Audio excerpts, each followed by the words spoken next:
What's up, core reporters, and welcome back to my channel. I just stumbled upon a rather disturbing video that was posted by the Shade Room, which I will share with you. And it features singer Neo, who cheated on his wife with another woman that he would later go on to have kids with. And I believe he's got all sorts of kids by different women. And now he's into this whole like polygamy, non-polygamy thing going on. And Nick Cannon, who we know is like the ultimate breeder of not just Hollywood, not just Los Angeles, but all of California and the United States, creating a series of broken homes that he finds to be rather funny.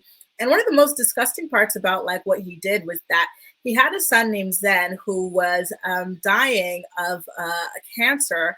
And what did Nick do? Rather than spend all his time with this child, he was out there creating more broken homes. He found another, foolish woman to knock up and have a kid with just months after this one had passed away. And he's just continued on to this, disgusting rampage, right?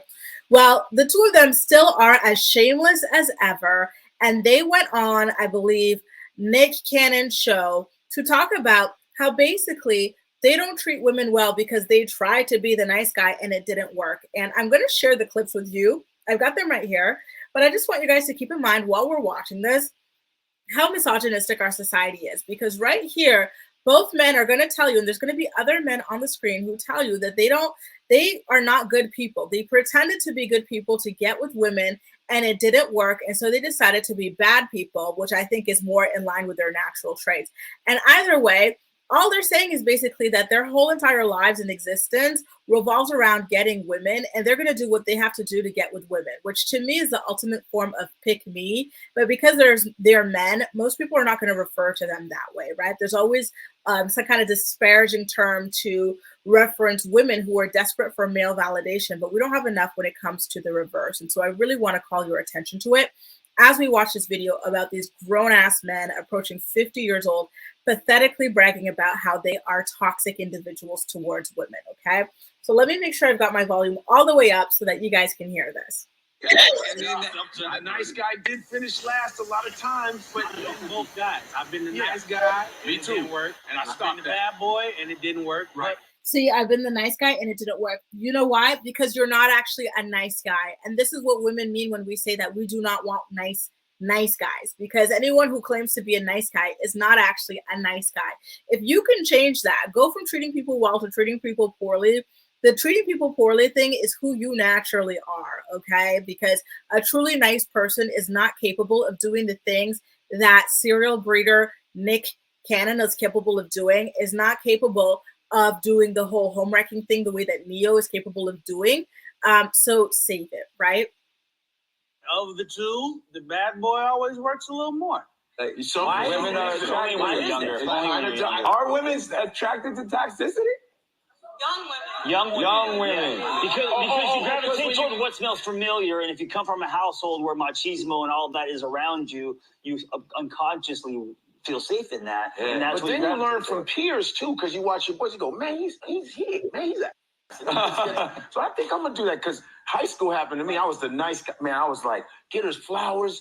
My mother's like, that's good. I did all that, and I got doodled on, and I was like. So basically, there it is. Like, I was doing all these things for female validation and it wasn't working. They saw through me and my nonsense. So I went towards broken women who are accepting of men who are toxic towards them. And that worked, right? Like, that will never happen to me again. I gotta attack this video. I think that's happening to all of them. That might be the origin story of our toxic masculinity. See, look at them. They're all here so happy. Nick Cannon literally says this is the origin story of our toxic masculinity, and this guy named Godfrey is going to high-five him like it's an accomplishment.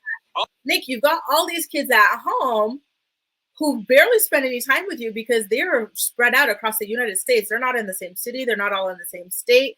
Like, these kids are traumatized by you, but you're up here on TV bragging about how you became this terrible toxic person because some girls didn't want you when you were 13 years old, 14 years old. Like, how pathetic is this? How are you not embarrassed? That's what it is. All forever. I was the poem writing, putting flowers in the locker. To be or not to be. And then when I saw her go for the bad boy, Right.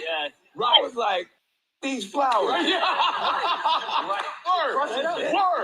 And it worked. Right? And I was like, I will never be heartbroken again. I never want to feel that. And it hurts. And you know, man, we can't take that. Right. You know, I'm glad I thank you for that, because I think we just grew from that a little bit.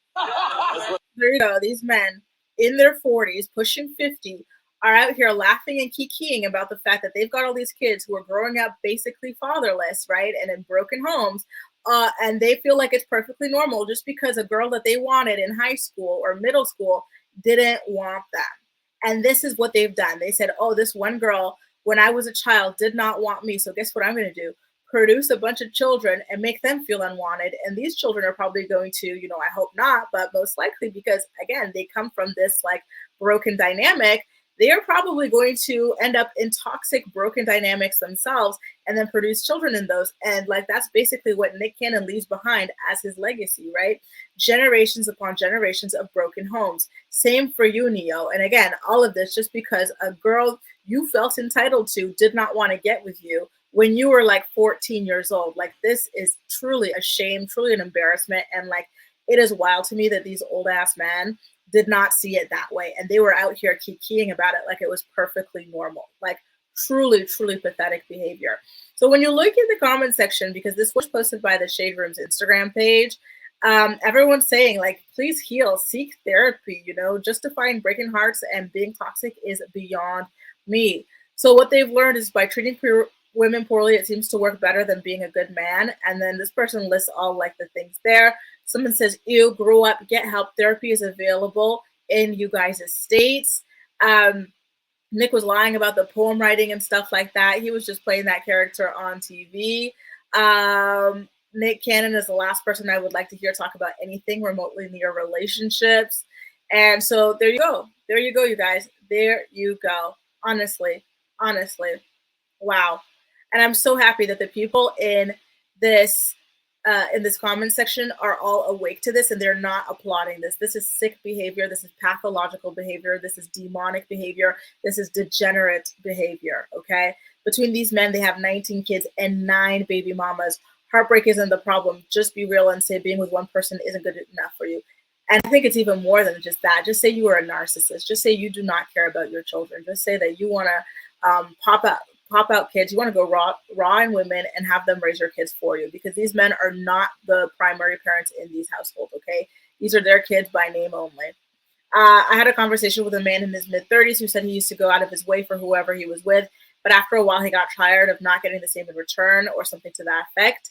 I asked him how long ago that was. He said like middle school. That's exactly what is going on here. These keying it over something that happened in middle school. Absolutely pathetic. And that's the thing. This happens to all of us. Like, we've all been shafted and stuff. Like, you know, if you treat people well and then, you know, it doesn't work out or whatever. But that's just not the way it works. It's not a reward for treating people well. Like, you treat people well because that is who you are, and everything like that is what I've always like lived by. And if it doesn't work, it doesn't work. But you know, you don't, if you are genuinely like that person, you don't just change and start doing things like this, where you narcissistically create all these kids and, you know, leave them littered all across America, you know, raised in all these different homes. They don't know each other. They barely know you. You don't do this if you were at the core of core a good person. You don't do what Neo did to his ex-wife, you know, with the mistress and everything like that, if you genuinely are a good people. These two are sick in the head, and I was just disturbed by what I witnessed on that video clip. Like, wow, you guys are way too old to still be crying over a girl who didn't want you back in middle school. No one is entitled to anybody's love and affection, you guys. Like, this is sick behavior. Anyway, you guys, let me know what you thought about this in the comment section down below. And as usual, we'll chat.